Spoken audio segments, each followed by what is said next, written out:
नमस्कार, रयत सारथी news network मध्ये आपलं स्वागत आहे। पाहूया आपल्या भागातल्या आपल्या बातम्या।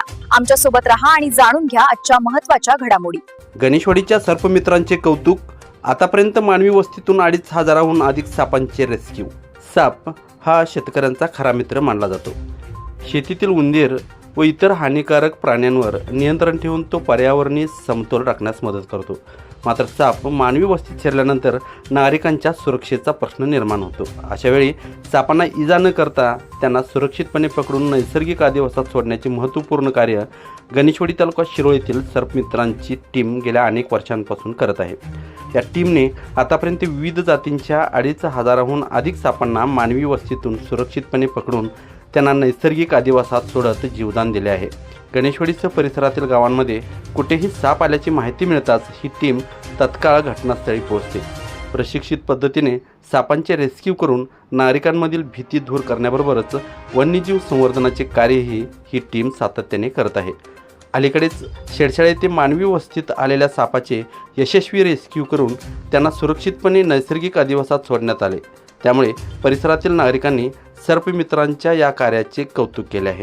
सापाबरोबरच मानवी जीविताचे संरक्षण करण्याचे दुहेरी कार्य करणाऱ्या या टीममध्ये अक्षय देवताळे, अमोल पुजारी, अक्षय मडिवाळ, गौरी हुबाळे, श्रीधर गावडे, अनिकेत कोळी, गोमटे शागरे, श्रीशैल कल्लोळे, अनिकेत वासकर आणि ओम कल्लोळे यांचा समावेश आहे। नमस्कार मित्रांनो, बघा हे कोल्हापूर जिल्हा शिरोळ तालुका पडतोय आणि शेडशाळा गाव पडतोय आणि इथं आम्हाला कॉल आला होता की बाबा आमच्या घरात म्हणजे साप आला आहे। मानकापर्यंतची शेती आहे, शेतीच्या ठिकाणी गोठा आहे, गोठ्याच्या ठिकाणी साप आला होता, जनावर होती त्यांची, त्यामुळं इथं साप आला होता आणि असं कॉल आला होता दादांचा आम्हाला आणि आमचं कॉल आल्यानंतर आमची टीम इथं हजर झाली। साप होता भारतातील विषारी बिग 4 मधला एक, म्हणजे काय भारतीय नाग, इंडियन स्पेक्टेकल कोबरा याचं इंग्लिशमध्ये नाव आहे। त्यामध्ये न्यूरोटॉक्सिन विष असतं आणि ह्या विषापासून माणसाचं नर्वस सिस्टीम बंद पडतं। त्यामुळं ह्या सापापासून माणसाला धोका पोचतो। माणसाला 40 मिनिटाच्या आतमध्ये जर सिव्हिल हॉस्पिटल जर त्याचा उपचार नाही चालू झालं तर तो माणूस पूर्णपणे बाद होऊ शकतो आणि याचा जे म्हणजे इलाज आहे, इलाज तो फक्त सिव्हिल हॉस्पिटलला एवढंच भेटतो। दुसरीकडे कुठेच प्रायव्हेटमध्ये जाऊ नका, कारण मग वेळ खर्च करू नका। त्याला वेळ कमी असतो, वेळेअभावी आपल्याला लवकरात लवकर ट्रीटमेंट झालं पाहिजे आणि तेच ट्रीटमेंट फक्त सिव्हिल हॉस्पिटलला एवढंच भेटतो। अँटी स्नेक वेनम म्हणजे ASV असं त्याला म्हणतात आणि तेच अँटी स्नेक वेनम जे असतं ते माणसाला लवकरात लवकर मिळाल्यानंतर त्या सापापासून आपण बचाव करू शकतो माणसाला। त्यामुळं ह्या सापापासून माणसाला धोका असल्यामुळं आम्हाला मानवी वस्तीत आल्यामुळं त्या सापाला आम्हाला रेस्क्यू करावं लागलं। आणि नमस्कार, मी सुनील संपाळ, शेडशाळा गावचा सरपंच आहे। मानकापुरींची या ठिकाणी शेती आहे आणि या ठिकाणी मानवी वस्तीसुद्धा आहे।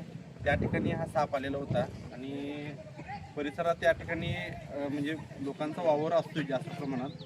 काही लोक या ठिकाणी जनावरंसुद्धा या चरवण्यासाठी येत असतात, मुलं खेळण्यासाठी येत असतात आणि त्यामुळं या साप हा शेतकऱ्यांचा मित्र आहे, परंतु तरीसुद्धा लोकांना त्यापासून धोका होऊ नये यासाठी ते रेस्क्यू करून सुरक्षित स्थळी त्याला सोडण्यासाठी म्हणून आम्ही यांना या ठिकाणी बोलवलेलं होतं। त्या पद्धतीने ही सगळी टीम या ठिकाणी आली आणि अत्यंत सुरक्षितपणे हा नागसाप आहे, अत्यंत सुरक्षितपणे त्यांनी हे साप पकडलेलं आहे। अशा पद्धतीचं चांगलं काम लोकांना सुद्धा वाचवायचं काम आणि सापांना सुद्धा वाचवायचं काम ही टीम करत आहे। शेडशाळा ग्रामपंचायत आणि शेडशाळा ग्रामस्थांच्या वतीनं मी त्यांचं मनपूर्वक या ठिकाणी धन्यवाद